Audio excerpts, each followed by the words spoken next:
अस्सलाम वालेकुम नाज़रीन, प्रोग्राम अंदर की बात मुज़म्मिल सोहरवर्दी के साथ मैं हूँ आपकी मेज़बान इकरा और हमारे साथ मौजूद हैं मुज़म्मिल सोहरवर्दी। अस्सलाम वालेकुम sir, welcome to the show. क्या हाल है? वालेकुम सलाम, बिल्कुल ठीक। आप सुनाएं, कैसी तबीयत? मैं भी ठीक हूँ, अल्लाह पाक का शुक्र है और आई एम श्योर हमारे नाज़रीन भी खैर वाफियत होंगे। रमज़ान मुबारक को एक बार फिर से सबको। तो सर प्रोग्राम का आगाज़ करेंगे अहम खबर के साथ। की जानिब से सर कहा गया है कि दहशतगर्दी के पीछे मुनज़्ज़म गैर कानूनी स्पेक्ट्रम है और जब तक फ़ौज के साथ अवाम शाना बशाना खड़ी है, कोई हमारा कुछ भी बिगाड़ नहीं सकता। तो इस मुतालिक सर आप क्या कहेंगे? देखें, ये उनका स्टूडेंट से इंटरेक्शन है बहावलपुर में। जी। इससे पहले उन्होंने जीएचक्यू में स्टूडेंट्स के साथ इंटरेक्शन किया था, जिसके कुछ साउंड बाइट्स यानी कि उनके कुछ जवाब जो हैं वो मीडिया को जारी किए गए थे। और उनमें भी सवाल नहीं जारी किए थे, लेकिन आसिम मुनीर साहब के जवाब जो हैं वो जारी किए गए थे। उसके बाद उन जवाबात पर काफ़ी मुल्क में बहस हुई और पीटीआई ने उन जवाबात को अपने सियासी मकासद के लिए इस्तेमाल किया, ट्रोलिंग की, ख़ुसूसन ख़वातीन के हवाले से जो उनकी बात थी या हू आर यू के हवाले से उनका जो फ़िक्रा था, उसको पीटीआई ने काफ़ी इस्तेमाल किया और उसके ऊपर एक कैंपेन बिल्ड करने की कोशिश की। लेकिन मैं समझता हूँ कि मैंने तब भी कहा था कि फ़ौज को इस किस्म के प्रोपेगेंडे से कोई दबाव में नहीं आना चाहिए और अपना स्टूडेंट के साथ इंटरेक्शन जारी रखना चाहिए। और जो फ़ौज के अफ़सरान ने शुरू किया है कि वो यूनिवर्सिटीज़ में जाके जिन नौजवानों के सवालों के जवाब देंगे, वो सिलसिला जारी रखना चाहिए। उसके बाद डीजीआईएसपीआर लम्स गए, उस हवाले से भी एक तनाज़ा पैदा हुआ कि लम्स में एहतजाज हुआ है, नहीं हुआ है। और अब बहावलपुर वाला में मीडिया को जारी किया गया है। वैसे तो ऐसे कई इंटरेक्शन हैं जो मीडिया को जारी नहीं किए जाते, लेकिन ये अब बहावलपुर वाला जारी किया गया है। मैं समझता हूँ कि ये जो खबर जारी की जाती है, ये नामुकम्मल है। पिछली दफ़ा सिर्फ़ जवाब जारी किए गए थे जनरल आसिम मुनीर के, और इस बार वो जवाब भी जारी नहीं किए गए और एक सिंपल खबर जारी की गई है और फुटेज जारी की गई है। मेरी राय में अगर आप स्टूडेंट्स के साथ इंटरेक्शन करते हैं, तो आप इसलिए करते हैं कि आप नौजवानों तक अपना पैगाम पहुँचा सकें। और नौजवानों तक पैगाम पहुँचाने का मकसद कोई 100, 150, 200 नौजवान जो हॉल में मौजूद हैं, उनको कन्विंस करना तो नहीं है। आप तो पूरे मुल्क के नौजवानों को कन्विंस करना चाहते हैं और आप पूरे मुल्क के नौजवानों तक अपना पैगाम पहुँचाना चाहते हैं। तो फिर जो भी सवाल-जवाब हैं, आपको मीडिया को जारी करने चाहिए। जो जी। तलबा के सवाल हैं, वो भी मीडिया को जारी करने चाहिए और जो उन पर जनरल आसिम मुनीर के जवाब हैं या दीगर जनरलों के जवाब हैं, वो भी मीडिया को जारी करने चाहिए। और उससे एक बाकी नौजवानों को भी एक सिंपल जो है अपनी राय बनाने का और नैरेटिव बनाने का तो आपको बनाने का मौका मिलेगा। लेकिन मेरा तो ये ख्याल है कि हमें सवाल और जवाब दोनों जानने का हक है।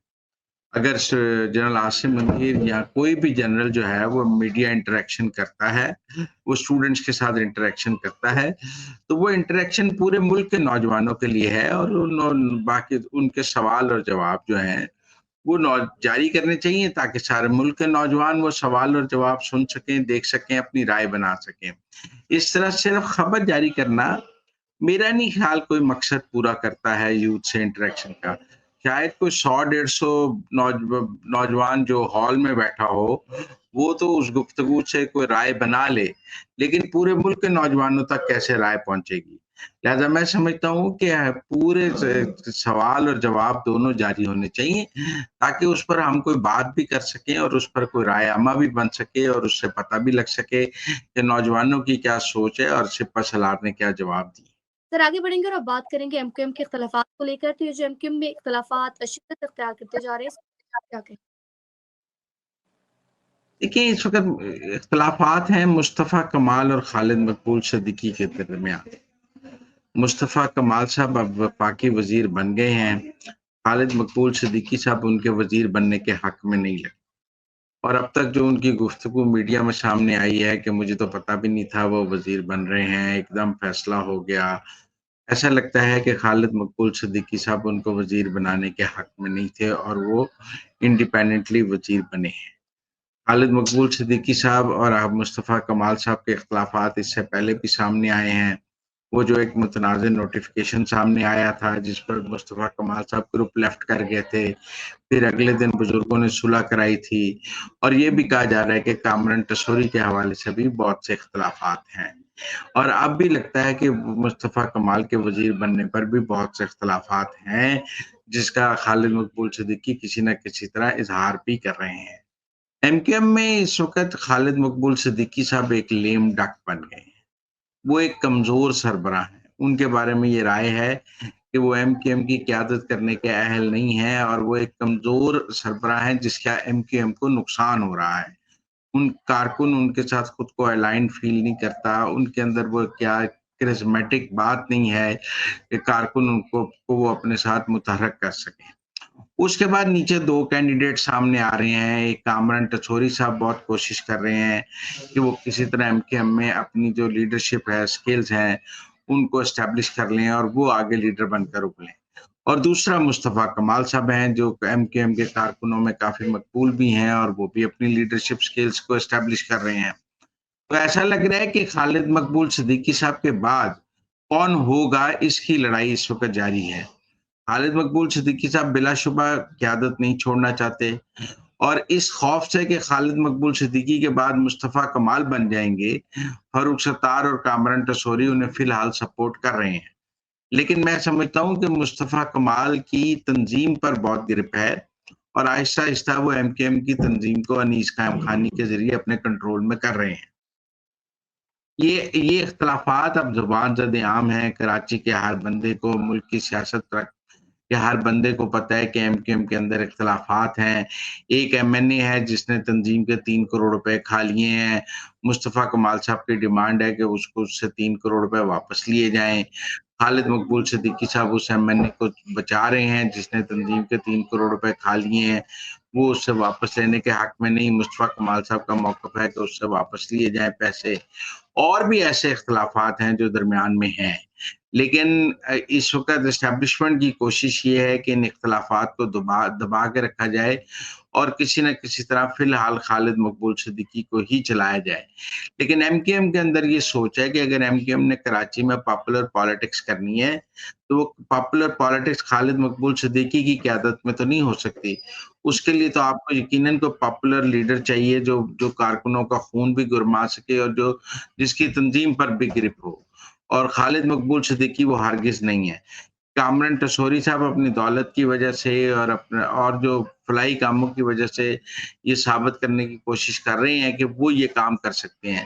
دوسری طرف مصطفیٰ کمال صاحب ہیں، وہ اپنی تنظیمی صلاحیتوں پر یہ کہہ رہے ہیں کہ وہ یہ کام کر سکتے ہیں، لیکن اختلافات دن بدن شدت اختیار کر رہے ہیں۔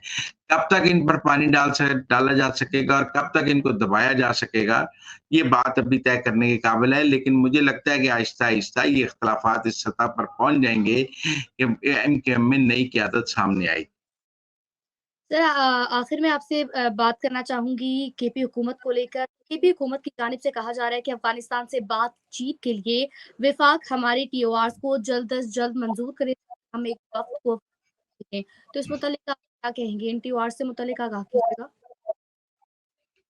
دیکھیں، کے پی کی حکومت پہلے کے پی میں امن و امان تو قائم کر لے۔ جو بات ہے نا کہ افغانستان سے بات چیت کے لیے ٹی او آرز دیں، کسی بھی صوبائی حکومت کو کسی دوسرے ملک کے ساتھ بات کرنے کے ٹی او آرز نہیں دیے جا سکتے۔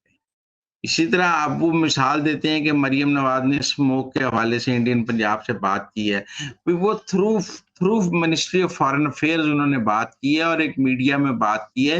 انہوں نے کوئی کہا ہے کہ میں ڈیلیگیشن انڈین پنجاب بھیجنا چاہتی ہوں اسموک کے خاتمے کے لیے، یا انہوں نے کہیں بھارت کے ہائی کمشنر کو اپنے فنکشن میں بلایا، جیسے گنڈا پور نے افغان ہائی کمشنر کو اپنے فنکشن میں بلایا ہے، یا انہوں نے کہیں کہا ہے کہ بھارت پاکستانی پنجاب کا وفد بھارتی پنجاب جائے گا اور جا کر بات چیت کرے گا؟ ایسی تو کوئی بات نہیں کی ہے مریم نواز نے۔ انہوں نے یہ ضرور کہا ہے کہ انڈین پنجاب سے اسموگ ادھر آتی ہے جو انوائرمنٹ کا ایک ایشو ہے، اور انہوں نے خط بھی بذریعہ منسٹری آف فارن افیئرز لکھا ہے۔ बाकी मीडिया में आप जो मर्जी बात करें, अभी तो तुरखम बॉर्डर के हवाले से भी पाकिस्तान और अफगानिस्तान के मामलात हल नहीं हुए, और दूसरी सतह पे अफगानिस्तान में अपने अंदर इतनी लड़ाई है। अभी आप देख लें, कौड़ा खटक में इतना बड़ा दहशतगर्दी का वाकया हुआ है, पहले जरा उसका तो केपी गवर्नमेंट हिसाब दे ले या अमन अमान कायम कर ले, और जो सूरत हाल है, कुरम की सूरत हाल है वो देख ले।